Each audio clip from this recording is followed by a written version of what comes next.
Lorsque tu pleures, lui peut lire ton problème.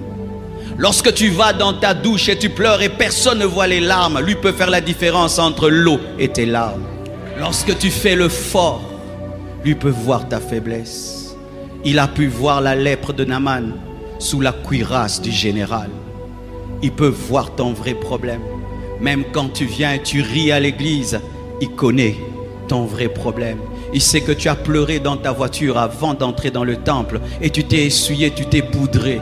Il a vu, lui te connaît, lui te voit, il t'a zoomé et il sait que tu es assis à la droite, il sait que tu es assis derrière, il sait que tu es au gradin, il sait que tu es dans la salle polyvalente, il sait que tu es devant ta télévision, il sait que tu viens de prendre ton téléphone et tu as commencé à suivre cette prédication. Lui t'a zoomé, il te voit. Nous prions un Dieu qui nous voit. Nous prions un Dieu qui nous voit. Nous prions un Dieu qui nous voit. Nous prions un Dieu qui lit dans nos cœurs. Nous prions un Dieu qui peut nous comprendre mieux que quiconque. Nous prions un Dieu qui peut se focaliser sur 1 milliard de personnes. Lorsqu'on nous présente Dieu, il a des yeux partout parce qu'il a des enfants partout.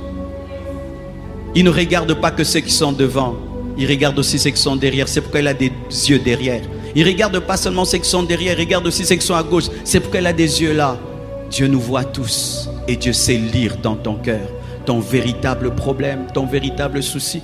Il sait que ces derniers temps tu ne dors pas. Il sait voir que toute la maison dort sauf toi. Et il sait pourquoi toi tu ne dors pas. Il sait que ces derniers temps tu n'as pas d'appétit. Et il sait pourquoi tu ne manges pas. Et il sait quand tu joues au fort que tu es faible. Il sait cela, il te voit. Jésus a pu voir cette femme dans cette foule qui est en train de crier. Il a pu la voir.